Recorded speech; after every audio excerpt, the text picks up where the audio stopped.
Hello दोस्तों, कैसे हैं आप लोग। हमारी आज की कहानी का नाम है अपमान। सौरभ, तेरी मम्मी का विदेश घूमने का बहुत मन है।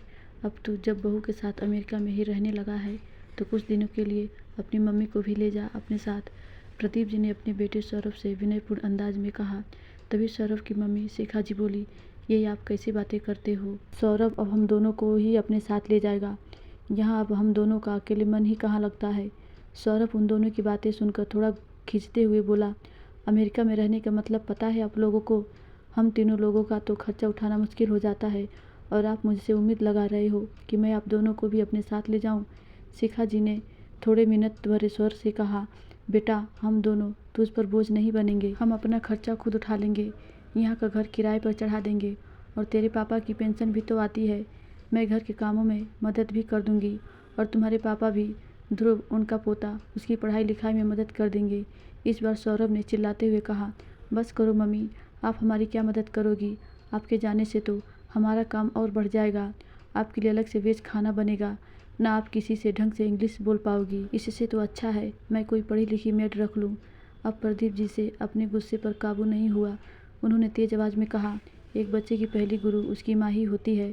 शिखा ने अपने सारे शौक मारकर तेरी परवरिश की और आज तू उसकी इतनी बेइज्जती कर रहा है। हम लोगों से बहुत बड़ी गलती हो गई जो हमने तेरे साथ रहने की सोची। तेरे मन में तेरी मम्मी की इज्जत हो या ना हो, पर मैं अपनी पत्नी के खिलाफ कुछ नहीं सुन सकता। तू यहाँ से जा सकता है। सौरभ अमेरिका के लिए लौट गया। इधर शिखा जी बहुत उदास रहने लगी। प्रदीप जी उन्हें समझाते कि जब औलाद का दिल पत्थर का बन जाए तो उससे कुछ भी उम्मीद रखनी बेकार है। एक दिन प्रदीप जी के पड़ोस में रहने वाले शिखर और उनकी पत्नी स्मिता अपने 10 वर्षीय पुत्र के साथ उनके पास आए और बोले, अंकल मेरे पापा को हार्ट अटैक पड़ गया है। मैं और स्मिता हॉस्पिटल जा रहे हैं। आप केशव को शाम तक अपने घर में रख लीजिए। प्रदीप जी ने उन्हें आश्वासन दिया कि आप केशव की तरफ से बेफिक्र रहिए और अपने पिता का ध्यान रखिए। प्रदीप जी ने केशव का होमवर्क कराने में उसकी मदद की और शिखा जी ने उसे उसकी पसंद का खाना खिलाया।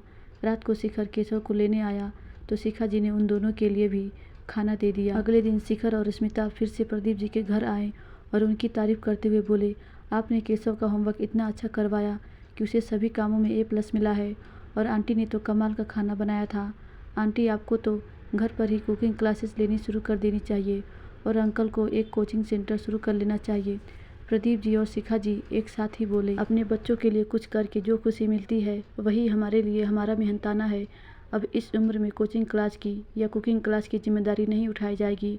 प्रदीप जी और शिखा जी के अच्छे स्वभाव की वजह से धीरे धीरे आसपास के बच्चे प्रदीप जी से पढ़ने आने लगे और लेडीज शिखा जी से तरह तरह की रेसिपी सीख कर जाने लगी। सबके अपनेपन और प्यार की वजह से धीरे धीरे प्रदीप जी और शिखा जी को सौरभ की कमी खलनी भी बंद हो गई। एक दिन अचानक से सौरभ का फ़ोन प्रदीप जी के पास आया कि दिव्या, उसकी पत्नी, प्रेग्नेंट है, इसीलिए मम्मी कुछ समय के लिए उनके पास आ जाए। जब प्रदीप जी ने शिखा जी से पूछा तो उन्होंने उनके हाथ से फ़ोन लेकर सौरभ से कहा, बेटा बहुत खुशी की बात है, पर मैं वहाँ नहीं आ पाऊँगी। मैं दिव्या की क्या देखभाल कर पाऊँगी। मेरे आने से तो तुम्हारा काम बढ़ जाएगा। मुझे तो सही से इंग्लिश बोलनी भी नहीं आती।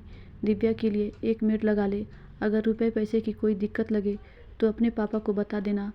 अपने एक बेटे के परिवार के लिए मैं अपने उन बच्चों का दिल नहीं दुखाना चाहती जिन्होंने हमसे हमारी पहचान करवाई है, जो हमारा हर समय ख्याल रखते हैं। वो हमारी छोटी छोटी खुशियों में शामिल होकर हमारी खुशी दोगुनी कर देते हैं।